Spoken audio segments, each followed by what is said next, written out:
लगभग 8 से 10% लोगों को सेक्स करते समय या पेशाब करते समय कुछ ना कुछ तनाव, कुछ ना कुछ दर्द, कुछ ना कुछ डिफिकल्टी होती है। और ये एज बढ़ने के साथ ये समस्या थोड़ी सी ज्यादा बढ़ जाती है, क्योंकि सेक्स में पेशाब करते समय दर्द बहुत कॉमन है, लेकिन लोग इसको रिपोर्ट नहीं करते हैं, जनरली बताते नहीं हैं। बहुत ही नेग्लिजेंस एटीट्यूड होता है इसके बारे में। तो आज हम बात करेंगे कि यदि सेक्स के दौरान या पेशाब करने के दौरान आपको दर्द होता है तो उसके क्या कारण है, क्या लक्षण है और उसको कैसे मैनेज किया जाए। तो ये वीडियो आपके लिए है, आप इस वीडियो को देखिए, समझिए। क्वेरीज हैं तो आप हमें मैसेज करिए, फिर फ्यूचर में हम उस क्वेरीज को कंसीडर करेंगे और उससे रिलेटेड फिर वीडियो बनाएंगे, या फिर लाइव चैट में आपका जो सवाल होगा उसका आंसर देने की कोशिश करेंगे। मैं आपका दोस्त डॉक्टर सुनील कुमार और आप देख रहे हैं doctor Kumar education clinic. I am post doctorate in clinical medicine and the metabolic science. Last 2 decade से साउथ दिल्ली छतरपुर में as a clinical health physician में प्रैक्टिस कर रहा हूँ। और मेरा जो 20 ईयर का एक्सपीरियंस है as a clinical health physician, as a counsellor, as a teacher, तो उसके आधार पे मैं आपको गाइड करूंगा। देखो, पॉइंट क्या होता है कि ये जो सेक्स से रिलेटेड चीजें हैं या यूरिन से रिलेटेड चीजें हैं, जो चीजें हिडन होती हैं, मतलब अब हमारे जो जेनिटल ऑर्गन्स हैं या जो सेक्सुअल ऑर्गन्स हैं वो बहुत विजिबल ऑर्गन्स नहीं है, इसीलिए उसके इन्फेक्शन भी बहुत ज़्यादा नेग्लेक्टेड रहते हैं, क्योंकि हम बहुत ज़्यादा ध्यान नहीं देते। लेकिन यदि इस तरह की तकलीफ है तो उसको ध्यान देना बहुत ज़रूरी है। यदि आप टाइम से ध्यान नहीं दोगे और उसको मैनेज नहीं करोगे, ट्रीट नहीं करोगे, तो फिर बाद में आपको बहुत बड़ी प्रॉब्लम हो सकती है। तो सबसे पहला कारण होता है सेक्स में या पेशाब में, यदि आपको दर्द है, कुछ प्रॉब्लम हो रही है, तो इन्फेक्शन इसके पीछे मोस्ट कॉमन रीजन होते हैं। इन्फेक्शन आपको स्पर्म में के साथ इन्फेक्शन कैरी कर सकता है। स्पर्म प्रोस्टाइटिस मतलब आपको प्रोस्टेट ग्लैंड के सेंसिटिव होने से या इन्फ्लामेशन आने से, या उसमें प्रोस्टेट ग्लैंड में का जो एरिया है उसमें इन्फेक्शन होने से दिक्कत हो सकती है। मतलब इन्फेक्शन एक बहुत बड़ा कॉमन रीजन है। फिर यूटीआई के कारण भी ऐसा हो सकता है, यूरिनरी ट्रैक्ट इन्फेक्शन। कोई पुरानी इंजरी यदि आपको है तो आपको ये दिक्कत हो सकती है। टेंडर हो सकते हैं, स्वेलिंग हो सकता है।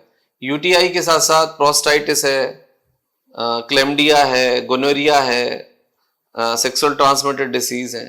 जिन लोगों का बहुत पुअर इरेक्शन होता है, मतलब जिनका पेनिस की तरफ बहुत ब्लड का फ्लो बहुत कम है, बहुत पुअर है, जिनका इरेक्शन बहुत कम होता है, उनको भी ये दिक्कत हो सकती है। एक मोडार डिसीज होता है जिसमें कि थ्रोम्बोसिस हो जाता है, मतलब आपका जो पेनिस है उसकी जो नसें हैं वो ब्लड जम जाता है, गांठें बन जाती हैं। यदि किसी इंसान के शरीर में बहुत ज़्यादा कोलेस्ट्रॉल हो और बहुत ज़्यादा चीनी हो, मतलब डायबिटीज यदि आपका बिगड़ा हुआ है और आपको कोलेस्ट्रॉल बहुत ज़्यादा है, कोरोनरी आर्टरी आपको डिसीज है, तो जैसे दिल की नलियों में कंजेशन आता है वैसे ही आपको पेनिस की नलियों में भी कंजेशन हो सकता है, ब्लड के गांठ बन सकते हैं, वो प्रॉब्लम आपको दे सकता है। एलर्जिक कंडीशन हो सकती है आपको। एक फिमोसिस होता है, मतलब कि जो स्किन है पेनिस की वो पूरी तरह से खुलती नहीं है, पीछे नहीं जाती है, तो उससे गंदगी प्रॉपर्ली साफ नहीं हो पाती और आपकी जो पेनिस की जो स्किन है वो सेंसिटिव हो जाती है, तो उस कारण भी आपको ड्यूरिंग इंटरकोर्स दर्द हो सकता है। अब इसका ट्रीटमेंट क्या है? देखो, ट्रीटमेंट में जो सबसे इंपॉर्टेंट पार्ट है वो हमें बहुत अच्छे से समझना चाहिए। इन्फेक्शन को आप ट्रीट करिए। यदि इन्फेक्शन पुराना है तो आप एंटीबायोटिक लेने होंगे आपको, और इन्फेक्शन को ट्रीट करने के लिए आप स्पर्म का एक रूटीन एग्जामिनेशन और यूरिन का रूटीन एग्जामिनेशन करा सकते हैं, कल्चर करा सकते हैं। तो उसमें आपको ये आइडिया आएगा कि आपको कौन सी कैटेगरी के एंटीबायोटिक लेने हैं और कौन सी कैटेगरी के एंटीबायोटिक आपको काम नहीं करते।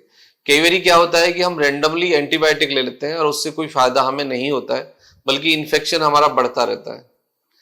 दूसरा है, आप पेनिस पे लुब्रिकेशन लगाइए। यदि उसके अंदर हार्डनेस लग रही है, आपको गांठ लग रही है, आप अपने पेनिस को खुद से एग्जामिन करिए, मसल्स को देखिए, मतलब टिप से लास्ट तक। यदि आपको हार्डनेस लगती है, कुछ गांठ लगती है, तो लुब्रिकेशन किया जा सकता है, मसाज किया जा सकता है, और उसके साथ हॉट एंड कोल्ड कंप्रेशन किया जा सकता है। इसका मतलब ये है कि लगभग 1 मिनट आप ठंडे पानी में पेनिस को डिप करिए और लगभग 2 से 5 मिनट हल्के गुनगुने पानी में पेनिस को आप डिप करिए, पहले मसाज कर लीजिए। तो that is the good way, उससे क्या होगा, आपका ब्लड फ्लो भी ठीक होगा और यदि आपको कोई टेंडर गांठ बन रहा है तो वो भी ठीक हो जाएगा। यदि आपको थ्रोम्बोसिस जैसी कंडीशन बनती है कि प्रॉपरली गांठ आपको विजिबली पेनिस में समझ आ रही है, तो फिर आप कुछ दवाइयां आती हैं, वो क्रीम आती हैं उसको डिसॉल्व करने के लिए, वो लगा सकते हैं। लेकिन सेम टाइम आपको अपना शुगर, कोलेस्ट्रॉल, बीपी ये सब चेक कराने होंगे, क्योंकि यदि ब्लड आपका बहुत ज्यादा गाढ़ा है, आपका टीजीएल, ट्राइग्लिसराइड्स और कोलेस्ट्रॉल यदि बढ़ा हुआ है, तो फिर ये जो गांठें हैं ये एक सीरियस संकेत है कि आपको इमीडिएटली एक मेडिकल हेल्प चाहिए। उसके बाद है पेनिस में स्वेलिंग। पेनिस की जो स्वेलिंग होती है वो बहुत लंबे समय तक नहीं रहती, वो हल्के मसाज से और गर्म ठंडे सेकने से भी चली जाती है। लेकिन पेनिस की केयर बहुत जरूरी है, उसकी जो हेल्थ है वो बहुत इंपॉर्टेंट है। यदि वो ठीक नहीं होगा तो इरेक्टाइल डिसफंक्शन पैदा होंगे, दूसरी प्रॉब्लम्स आएंगी और उससे आपका जो हेल्थ है वो भी डिटोरेट करेगा, आपका कॉन्फिडेंस भी लॉस्ट होगा। आप डायबिटीज को ट्रीट करिए, आप कोरोनरी आर्टरी डिसीज को ट्रीट करिए, आप टीजीएल को ट्रीट करिए, और यदि आपको इरेक्टाइल डिसफंक्शन है तो इसको भी ट्रीट करिए, क्योंकि इरेक्टाइल डिसफंक्शन यदि आपको रहेगा तो भी आपका पेनिस का हेल्थ डिटोरेट करेगा। पेनिस में आपका 24 घंटे में लगभग 5 to 6 टाइम आपका इरेक्शन आना चाहिए, यानी मिनिमम 3 टाइम्स और मैक्सिमम 6 टाइम यदि आपको इरेक्शन महसूस होता है, पेनिस के अंदर हार्डनेस महसूस होती है, तो you are completely all right. अब बात ये आती है कि इस तरह की प्रॉब्लम है तो आप किस डॉक्टर को मतलब विजिट करें। फिजिशियन को विजिट कर सकते हैं, और जो एंड्रोलॉजिस्ट होते हैं, मूत्र रोग विशेषज्ञ, सेक्स रोग विशेषज्ञ, उनको भी विजिट कर सकते हैं। लेकिन जरूरत इस बात की है कि यदि आपको पेशाब में जलन होती है, आपका पेशाब बहुत ज्यादा गर्म होता है, इचिंग होती है, आपको वाइट कुछ दिखता है, आपको पेशाब के दौरान दर्द होता है, आपको उसके बाद दर्द होता है, अच्छे से पेशाब नहीं आता, तो ये सब सिम्टम्स इंडिकेट कर रहे हैं कि आपको कोई ना कोई इन्फेक्शन आप कैरी कर रहे हो, तो उसको इमीडिएटली समझने की जरूरत है और इलाज की जरूरत है। ये नेचुरल चीजें हैं, नेचुरल हाइजीन है पेनिस का, ये आप खुद से ठीक करिए, खुद से ध्यान रखिए। लेकिन फिर भी कुछ दिक्कत बनी रहती है तो एक बार आप अपने डॉक्टर को विजिट कर लीजिए, तो इससे फिर आपकी जो सेक्सुअल लाइफ है वो भी बेटर होगी, आपकी एक अंडरस्टैंडिंग आएगी और आप उसको खुद से डील भी कर सकते हैं। बहुत सारे लोगों में देखा जाता है, इवन द फीमेल में, कि उनको वेजाइना में पेन होता है। अब वेजाइनल पेन भी बहुत कॉमन है, लगभग 12 से 18% फीमेल को सेक्स के दौरान वेजाइना में पेन आ सकता है। उसके पीछे उसके कुछ कारण होते हैं, मतलब वेजाइना का ड्राइनेस एक कारण होता है, और वेजाइना के ड्राई होने के पीछे कुछ हार्मोनल रीजन होते हैं और कुछ रोमेटॉइड फैक्टर के कारण, मतलब जिनको मल्टीपल जॉइंट पेन की समस्या होती है या थायराइड की समस्या होती है या कुछ स्किन की प्रॉब्लम्स होती हैं, उसके कारण एक ड्राइनेस भी आती है वेजाइना को और वेजाइना में पेन होता है।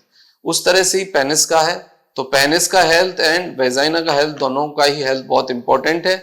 यदि आपको ड्यूरिंग इंटरकोर्स या यूरिनेशन दर्द होता है तो immediately consult with your physician, test कराइए, दवाई लीजिए, आप ठीक हो जाएंगे। इसको डिले करेंगे तो ये फिर कॉम्प्लिकेशंस पैदा कर सकता है।